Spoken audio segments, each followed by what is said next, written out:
En 2016 se reveló que la constructora brasileña Odebrecht pagó millones de dólares en sobornos para conseguir contratos multimillonarios de obra pública en 12 países de América Latina, incluyendo México.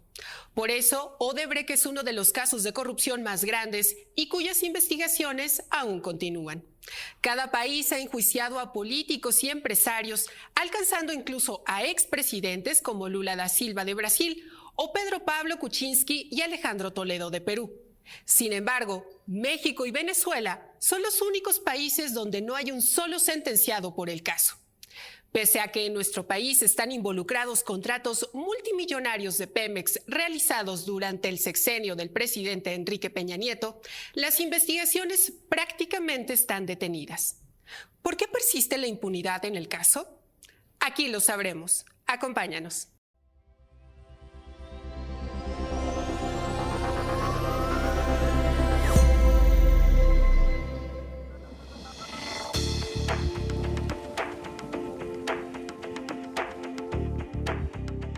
Bienvenidas y bienvenidos. Esto es Derecho a Saber, un programa del Instituto Nacional de Transparencia, Acceso a la Información y Protección de Datos Personales, el INAI.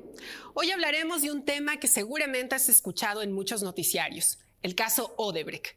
Esto comenzó a finales de 2016 cuando se supo que la constructora Odebrecht tenía un departamento de sobornos con el que conseguía contratos millonarios en al menos 12 países. En México, según declaraciones oficiales, Odebrecht pagó 10 millones de dólares en sobornos para obtener contratos con petróleos mexicanos y Emilio Lozoya, entonces el director, recibió 4 millones más. Aunque este se encuentra en prisión preventiva, es el único acusado por el caso y hasta el momento la Fiscalía General de la República no ha ampliado las investigaciones hacia quien era el jefe de Lozoya, el expresidente Enrique Peña Nieto. Pero para entender más sobre este intrincado caso, te presentamos esta nota con los puntos más importantes. En 2016, Brasil investigó un caso de corrupción en Petrobras llamado Lava Jato, que derivó en la detención de Marcelo Odebrecht, presidente de la empresa que lleva su nombre, y su confesión destapó un caso mayor de corrupción, pues reconoció que su compañía constructora Odebrecht tenía un departamento de sobornos que operó durante 15 años para conseguir contratos multimillonarios con los gobiernos de al menos 12 países: Brasil, Venezuela, Panamá, Argentina, Colombia, Perú, Ecuador, República Dominicana, Guatemala, Mozambique, Angola y México. Las investigaciones en otros países llevaron a juicio a expresidentes como Lula da Silva de Brasil o Pedro Pablo Kuczynski de Perú y a decenas de políticos. Mientras que Colombia, Panamá y Perú han recuperado más de 134 millones de dólares. En el caso mexicano, Odebrecht dijo haber entregado 10.5 millones de dólares a funcionarios de la administración del expresidente Enrique Peña Nieto, incluso desde su campaña para obtener contratos millonarios con Pemex. Pero después de 6 años de esa confesión, el único acusado es el exdirector de Pemex, Emilio Lozoya, preso desde julio de 2021 y aún sin sentencia. En declaraciones ministeriales, Lozoya señaló como responsables a los expresidentes Enrique Peña Nieto y Felipe Calderón y al exsecretario de Hacienda, Luis Videgaray, pero la Fiscalía General de la República no los ha investigado ni ha recuperado un dólar. Ahora que ya sabemos qué es Odebrecht, seguramente tendrás más dudas. Sobre todo, ¿por qué México es de los países donde prácticamente no ha habido consecuencias de los sobornos? Y si las autoridades no han investigado el caso en México, ¿quién sí lo ha hecho? ¿O qué papel juega el acceso a la información en este caso y qué ha hecho el INAI? Responderemos a esto y más en nuestra conversación con un periodista y una investigadora. Pero antes de eso, veamos qué tanto se sabe sobre Odebrecht en Visión Ciudadana.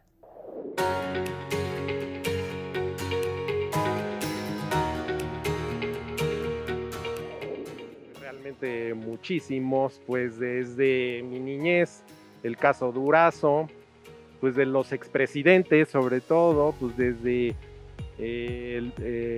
Díaz Ordaz, Echeverría, López Portillo, Miguel de la Madrid, Salinas, Zedillo, Calderón, son de los casos pues que más recuerdo. Conocerlos, pues creo que se conoce, que se ignoren es otra situación, ¿sí? ¿Por qué? Porque es más fácil ignorar la situación que remediarla. ¿En qué nos beneficia? Pues es muchas cosas, porque nos damos cuenta que al principio nos daban pues atolito con el dedo, y ahorita nada más con lo que le ayudan a uno bimestralmente, pues con eso ya piensan que uno ya está libre de cosas, de expresarse mal de ellos y tener mala voluntad. Sí lo he escuchado. Aparte eso, pues como que no está muy claro porque supuestamente Emilio Lozoya está preso y yo no veo nada claro que realmente ya haya dicho lo que haya pasado tampoco. Aquí lo importante es que devuelvan lo que se robaron. No, claro también que les den un castigo, porque no se vale que todo lo que se robaron y apoyaron a esas empresas rateras, pues sigan ellos en la impunidad y pues nosotros padeciendo, ¿no? Claro que sí, desde luego, debe de ser en México y en todo el mundo, siempre se deben de tratar con toda la transparencia, que cada ciudadano esté al tanto de todo el progreso y el más mínimo detalle de cada caso. Bueno, pues ahora sí ya vamos de lleno a la conversación de esta emisión y hoy estamos muy contentos de tener a estos grandes invitados. Armando Talamantes es director ejecutivo de Quinto Elemento Lab, una organización que ha hecho importantísimas investigaciones periodísticas sobre el caso Odebrecht y sobre todo han dado la batalla de transparencia también para obtener información. Armando, bienvenido. Muchas gracias por la invitación, Ayeli. Muchas gracias a ti por acompañarnos. Y bueno, también está Saraí Salvatierra. Tú eres investigadora de Fundar, que recientemente justo publicaron un informe muy relevante sobre el caso Odebrecht. Bienvenida, Saraí. Gracias por la invitación y un placer compartir el espacio contigo y con Armando. Muchas gracias. Bueno, pues quisiera comenzar contigo, Armando, primero, porque hay muchos vacíos por parte de la autoridad en el caso Odebrecht, sobre todo en México. Sin embargo, Quinto Elemento Lab forma parte de una red de periodistas de distintos países y que en 2017 publicaron justamente una investigación periodística que pues fue punta de lanza prácticamente para que este país, digamos, conociera el alcance del caso Odebrecht en materia de sobornos. Si nos pudieras contar de ambas cosas, Armando, por favor. Es correcto. Desde el año 2017, Quinto Elemento en México ha sido parte de la red de investigaciones periodísticas estructuradas. Es una alianza entre 9 medios en 9 países de América Latina que básicamente nos propusimos encontrar cuáles habían sido los pagos irregulares o los sobornos que había dado la constructora brasileña Odebrecht en cada país.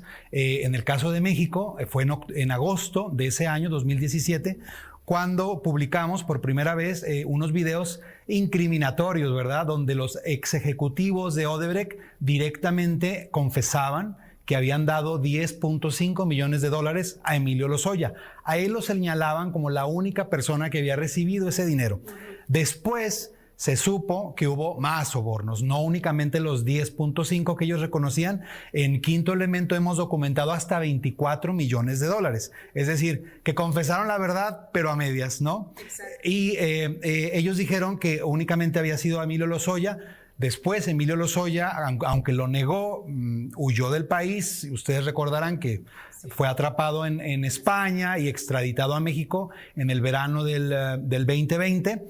Él después dijo que parte de ese dinero lo había repartido entre otros legisladores y entre otros políticos. Eso todavía está probándose porque él no ha dado todavía las pruebas contundentes para la fiscalía. Claro, y además un punto importante, Armando, no se ha recuperado ni un peso. También recientemente ustedes hicieron una investigación comparando con otros países, ¿no? Hicimos por parte de la red de periodistas una investigación justamente para ver en qué países se había recuperado parte del dinero o en qué países ya había sentenciados. México aparece en nada honroso lugar, que no tenemos ni $1 recuperado y no hay nadie sentenciado. Aunque Emilio Lozoya, el exdirector de Pemex, está en prisión preventiva, no tiene todavía ninguna condena, está todavía buscando ser una especie de testigo protegido o esta oportunidad, un criterio de oportunidad para que él pueda colaborar con la justicia, pero todavía eso no se ha logrado. Sus dichos todavía no han sido probados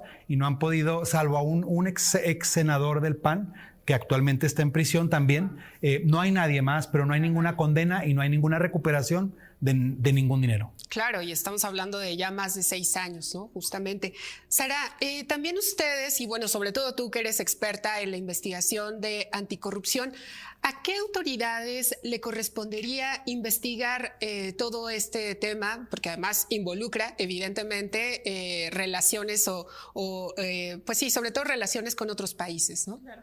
Bueno, desde 2016 hay un sistema nacional anticorrupción, una reforma constitucional que crea todo un andamiaje institucional para poder avanzar de manera coordinada y amplia estas investigaciones, pero independientemente de eso existen distintas instituciones públicas que buscan justo verificar cuál es el ejercicio de la función pública y con ello pues que este se realice de manera adecuada, ¿no? Porque al final todas las funciones públicas tienen que ser como el fin último, el bien común, o es para los ciudadanos. Entonces, en materia de corrupción, de combate a la corrupción, encontramos principalmente a la Fiscalía General de la República. La Fiscalía General también cuenta con una Fiscalía Especial de Combate a la Corrupción, que justo lo que buscan es identificar estos hechos, investigarlos para que se puedan pues sentenciar.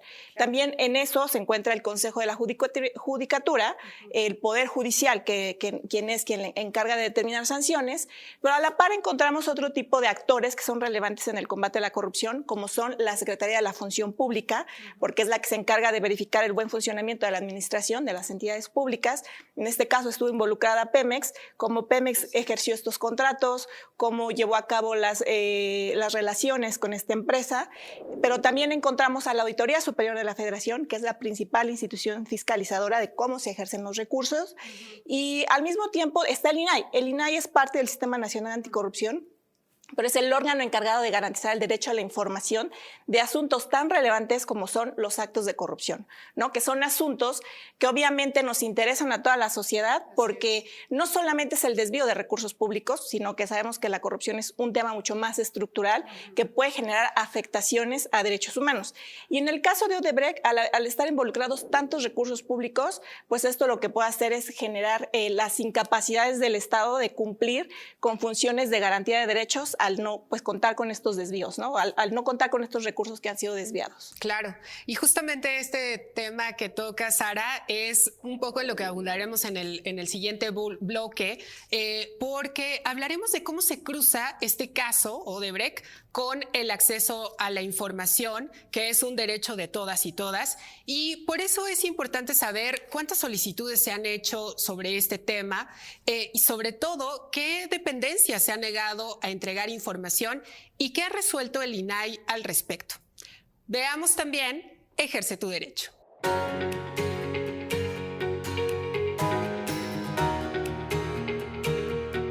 En el Pleno del INAI, las y los comisionados estamos conscientes, estamos convencidos de que debemos de aplicar la ley. Ese es nuestro mandato. Entonces, si la ley establece una excepción a la limitante al acceso a la información cuando se trata de casos de corrupción o delitos de lesa humanidad o violaciones graves a derechos humanos, obviamente aplicamos esta excepción. En el caso particular, son sendos recursos de revisión y hay mucho interés por parte de la sociedad en general en conocer qué es lo que está detrás de las investigaciones y las indagatorias, concretamente del caso de Odebrecht y agronitrogenados. Hemos aplicado también recientemente una disposición que establece la Ley Federal de Transparencia. ¿Qué es esto? Significa que cuando existe una multiplicidad de solicitudes de información hacia el mismo sujeto obligado o respecto del mismo contenido y las respuestas por parte de los sujetos obligados, o más bien las decisiones del Pleno del Instituto Nacional de Transparencia, son consistentes en un mismo sentido, se convierte automáticamente todo ese cúmulo de información en las llamadas obligaciones de transparencia. No hace mucho, hace algunos meses, también aplicamos en primera ocasión esa disposición en el caso Odebrecht, de tal manera que ya la información que tiene que ver con cierta parte de la carpeta de investigación, porque es lo que se pidió, y así son los criterios de manera constante y consistente, es ya pública y la Fiscalía General de la República debe dar a conocer la información que tiene relación con esa obligación que, como lo dije, nosotros dimos y que aplicamos lo que establece la propia ley. ¿Y qué se dice de Odebrecht en redes sociales? Veámoslo en Entorno Digital.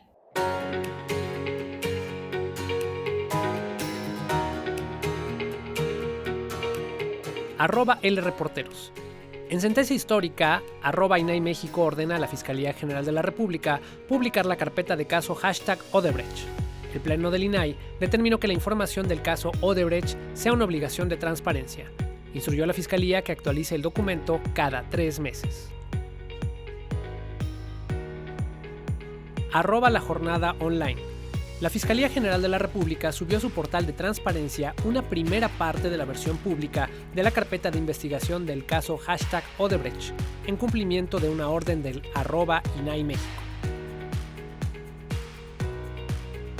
@QuintoELab. Última hora. La Fiscalía General de la República desclasifica los primeros tomos del expediente #Odebrecht, sin cobrar 1.7 millones de pesos, tal como le ordenó el @INAI México. Bueno, y ahora sí entramos en este siguiente bloque que tiene que ver sobre todo con la transparencia. Armando, quisiera comenzar contigo nuevamente para preguntarte cuál ha sido la batalla que ha dado Quinto Elemento Lab en materia de acceso a la información y sobre todo, pues, qué trabas y qué logros han tenido en este tiempo. Para nosotros ha sido muy importante las solicitudes de información que hemos estado pidiendo ante diversas dependencias como parte de las investigaciones que hemos hecho en estos últimos 5 o 6 años. Hemos ganado algunas batallas, ciertamente, otras todavía no, pero no les perdemos fe. Básicamente todas las dependencias se niegan a dar información, ¿no? Su deporte favorito es decir que hay inexistencia de información. Eso nos ha ocurrido con la Fiscalía General de la República, con el Poder Judicial, con la Consejería Jurídica de la Presidencia, con la propia Presidencia de la República y con Petróleos Mexicanos. Lo que nosotros queremos es investigar, ¿no? Saber qué documentos hay ahí que nos puedan servir. Por ejemplo, te pongo un caso muy emblemático para nosotros. Pedimos a la Fiscalía que nos diera acceso a los tomos que son la carpeta de investigación que han hecho en torno a Odebrecht y a Emilio Lozoya.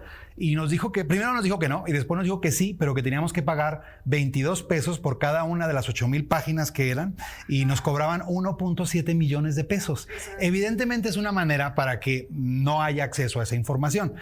Nos inconformamos con esa respuesta y por supuesto que el INAI nos dio la razón y obligó a la Fiscalía a poner toda esa documentación de libre acceso en la página web de la Fiscalía, no solo para Quinto Elemento, sino para cualquier persona que lo quiera ver. Entonces, ese tipo de cosas nosotros estamos continuamente haciéndolas. Cuando recién Emilio Lozoya volvió de España extraditado y confesó que había dado parte de los millones de dólares a otros políticos y legisladores y funcionarios, un año después nosotros volvimos con la Fiscalía para preguntarle qué tipo de asistencia jurídica había solicitado a sus contrapartes en Brasil para ver si estaban cotejando lo que el exdirector de Pemex decía y ver si había pruebas. Nos encontramos que la Fiscalía no había solicitado ninguna ayuda. Entonces, esto quiere decir que la Fiscalía o no tiene ganas de investigar o va demasiado lenta en investigar, ¿no? Hubo otro caso, por ejemplo, que tiene que ver con Altos Hornos de México. Cuando destapamos este caso, descubrimos que la empresa de Alonso Ancira, el empresario, había dado también parte de dinero, había pasado por algunas empresas offshore de Odebrecht, de donde habían salido los millones de dólares para Emilio Lozoya. Cuando atrapan también a Alonso Ancira en España también y lo extraditan también, él firma un acuerdo reparatorio, supuestamente para devolver un dinero que estaba involucrado en la compra irregular de una planta de fertilizantes llamada Agronitrogenados. Ni la Fiscalía, ni Pemex, ni la Presidencia, nadie quería decir en qué consistía ese acuerdo reparatorio. Nos inconformamos y el INAI los obligó a decir que él iba a devolver 206 millones de dólares. Supimos en qué meses, en qué pagos, todo el detalle. Cuando tuvo que haber ocurrido el primer pago, preguntamos dónde estaba ese dinero y nadie nos dijo, todos dijeron que no sabían dónde estaba ese dinero. Nos inconformamos otra vez y el INAI tuvo que obligar a Pemex a darnos el estado de cuenta, el cheque de caja donde se veía que habían depositado el dinero. Claro, y esta es información que todos deberíamos de saber. Es más, ni siquiera tendríamos que hacer las solicitudes. La misma fiscalía tendría que ponerlo a disposición de cualquiera que quisiera enterarse del tema, ¿no? Pero, Saraí, ¿por qué, digamos, cuál es la justificación o cuál sería el criterio justamente para decirle a la fiscalía que no tiene por qué negar información, no tiene por qué reservarla, ¿no? No tiene por qué negarla? Claro, bueno, porque los temas de corrupción son información del más alto interés público por el daño que le generan a la sociedad, no solamente, como había señalado, recursos públicos, sino a la sociedad, y porque cuando hay involucrados garantías de derechos humanos, por supuesto también hay víctimas, ¿no? Entonces, por eso la ciudadanía debe de conocerlo. En este caso, en Odebrecht, es uno de los casos emblemáticos y de corrupción más importantes de los últimos años, porque además tiene relevancia regional y nacional, y entonces la ciudadanía tendría que saber cómo es que las entidades de investigación y persecución de delitos está actuando, ¿no? Para saber si lo está haciendo con eficacia, si lo está haciendo de manera adecuada o si hay un uso político detrás de ello. Lo que tienen que hacernos es rendir cuentas de qué están haciendo para castigar estos ejercicios y sancionarlos. Y no solo eso, sino para evitar que se repitan estos actos de corrupción, porque no hacerlo lo único que genera es como mandar un mensaje de que hay impunidad. En un país como México, donde tenemos altos índices de impunidad, seguir perpetuando estas prácticas de no sanción, sin explicaciones de no sanción, pues lo que hace es generar este mensaje de que se cometen actos de corrupción y no pasa nada. Y esta información, pues obviamente como ciudadanos nos ayuda a poder generar control social de haz algo, entidad pública, para sancionarlos, pero además también dime qué estás haciendo para prevenirlos y para evitar la no repetición de estos actos de corrupción. Exacto. Y bueno, cada uno tiene como un área, ¿no? A la que se dedica, en el caso de Armando, el periodismo, y contigo, Ana, pues la investigación. Desde cada uno de sus ámbitos, ¿qué es lo que demandarían? Sobre todo a la Fiscalía, ¿no? Aunque hay otras autoridades, pero sobre todo a la Fiscalía, ¿qué información es la que desde su punto de vista necesitamos conocer? Bueno, en el caso de la Fiscalía es muy importante conocer por qué a la fecha, después de tantos años, solamente se ha involucrado una persona en el caso, no hay otras personas sancionadas. Cuando se habló también, y gracias a las investigaciones periodísticas, es que conocemos los esquemas de corrupción y quiénes son los funcionarios que han sido involucrados, y ha habido muchísimos otros funcionarios involucrados en la contratación. ¿Qué pasó con esas contrataciones? Incluso, como decían hace rato, ¿no? Ni siquiera los contratos, que es información que tendría que estar disponible sin que el ciudadano tenga que pedirla, no es pública, ¿no? Y no lo hacen bajo un criterio de que ponen en riesgo la conducción final de las investigaciones. Ese es uno de los argumentos más amplios que están utilizando las entidades públicas, y que además pues, puede ser hasta inconstitucional, porque la obligación de la Fiscalía es analizar caso por caso y garantizar en principio la máxima publicidad, es decir, abrir la información y solo en ciertos casos decir que sí podría poner en riesgo. Entonces tendríamos que saber, además de eso, pues qué funcionarios públicos también han sido señalados, porque además son funcionarios públicos, están trabajando a beneficio de la sociedad, qué tipo de contrataciones realizaron, cuántos fueron los recursos públicos involucrados, con qué otros funcionarios tuvieron relaciones, qué acciones específicas de persecución está llevando a cabo, pero la realidad es que no sabemos esa información, y los pocos contratos que lograron abrir, pues están todos señalados, no están todos tapados, que se les llaman testados, están todos cubiertos. Entonces realmente no sabemos ni siquiera si las acciones de investigación pues han sido adecuadas o suficientes o eficaces. Exacto. Y bueno, ahorita regresamos contigo, Armando, para que también nos des esa respuesta, porque tenemos que conocer, también tenemos que hacer esta pausa para conocer en qué está trabajando el organismo garante nacional, que es el INAI, y vamos a ver actualidad INAI.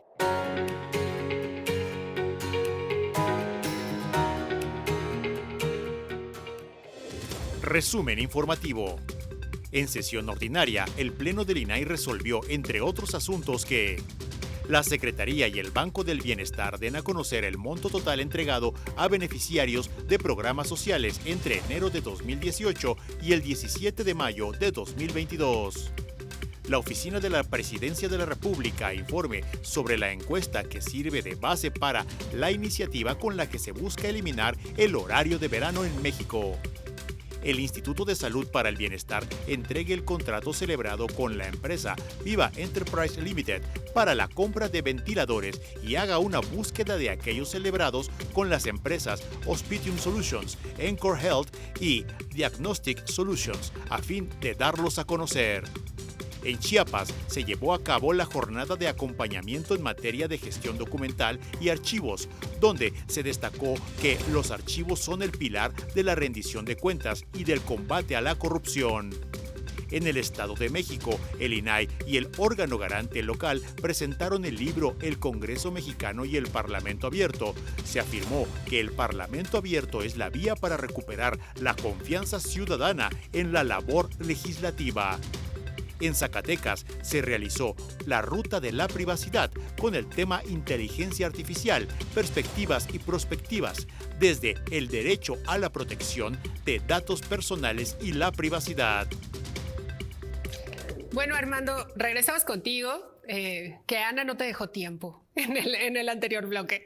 No, no es cierto. Pero bueno, esta pregunta creo que vas a poder responder también la anterior, que es: ¿cuáles son los pendientes de la Fiscalía General de la República hasta este momento, Armando, después de 6 años de que el tema se hizo público y que también pues, se ha estado investigando? Bueno, son varios. Desde que los ejecutivos de Odebrecht confesaron pagos ilegales y sobornos, no nada más mencionaron a Emilio Lozoya, sino también presunto financiamiento que hubo a campañas políticas en los estados de Tamaulipas y Veracruz. En el caso de Veracruz, el exgobernador Javier Duarte lo ha negado, pero no hemos sabido de ninguna investigación que realmente haya ido a fondo para intentar desentramar qué fue lo que ocurrió tanto en Tamaulipas como en Veracruz. También se llegó a mencionar en las investigaciones desde Brasil presuntos financiamientos a la campaña de Enrique Peña Nieto. Cuando empezaron a fluir los primeros millones de dólares a Emilio Lozoya, él todavía no era director de Pemex. Él era parte del equipo de la campaña del entonces candidato priista Peña Nieto. Entonces eso tampoco se ha investigado del todo, o no hay resultados que conozcamos a nivel público.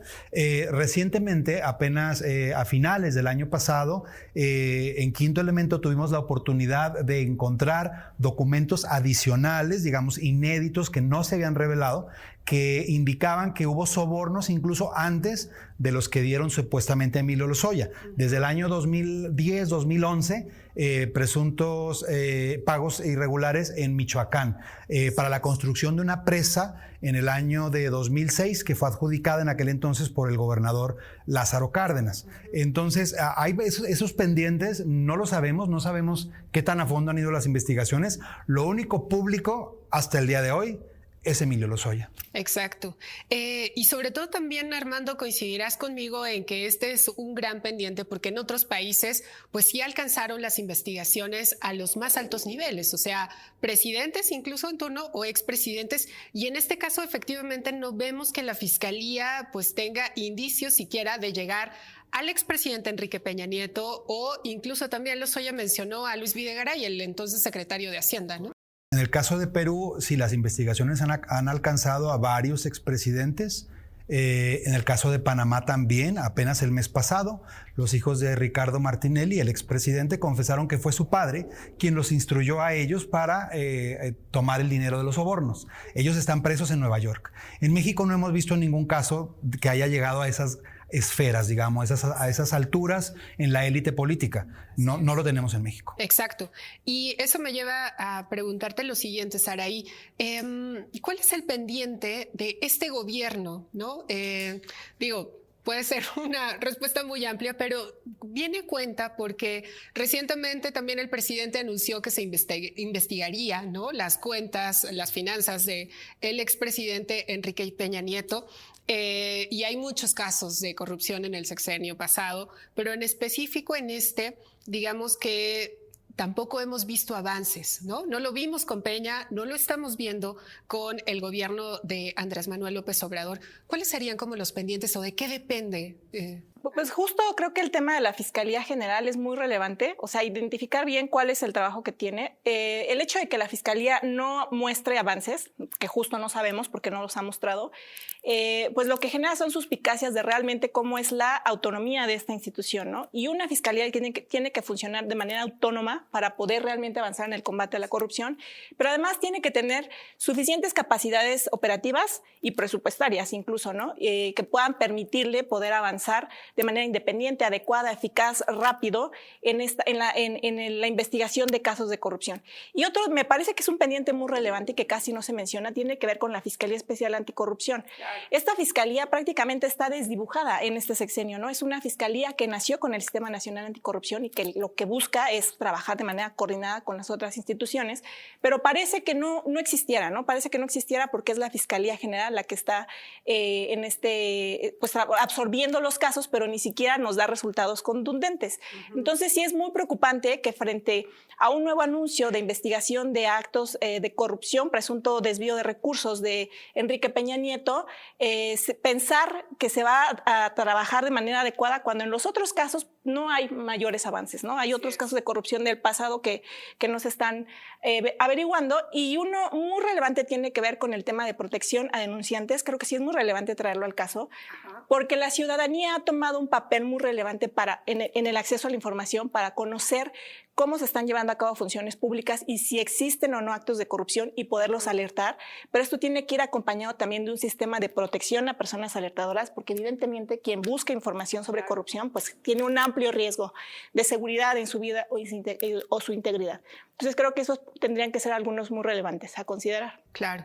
Y bueno, ahora sí la pregunta de los 64,000 y que cada uno, por favor, si pudiera responderme, ¿por qué persiste la impunidad en este caso? ¿Se trata de voluntad política que no ha existido, de falta de un andamiaje legal, digamos? ¿O qué es lo que pasa? ¿Cuál es su lectura de por qué a 6 años pues prácticamente seguimos igual y la impunidad persiste?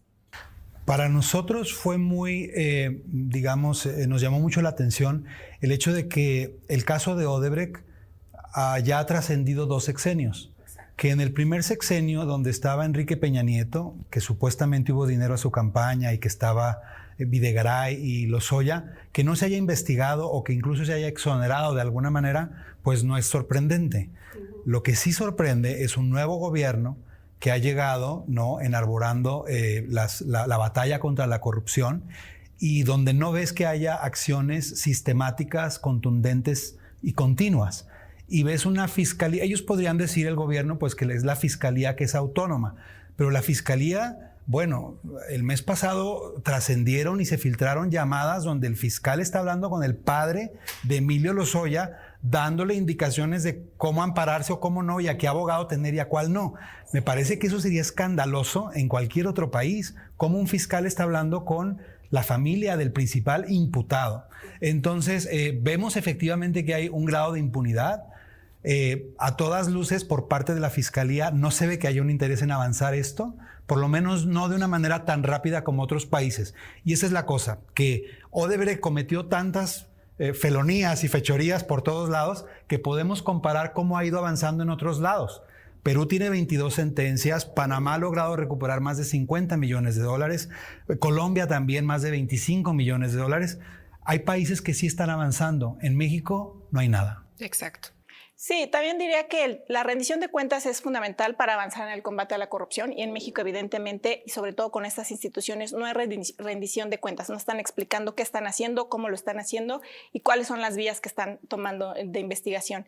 Sí hay un marco normativo fuerte, tanto en la Ley General de Transparencia como incluso en la creación de un sistema que busca avanzar hacia la investigación, pero no se está aplicando. Hay un problema de aplicación incluso de las normas y que también tiene que ver con la rendición de cuentas.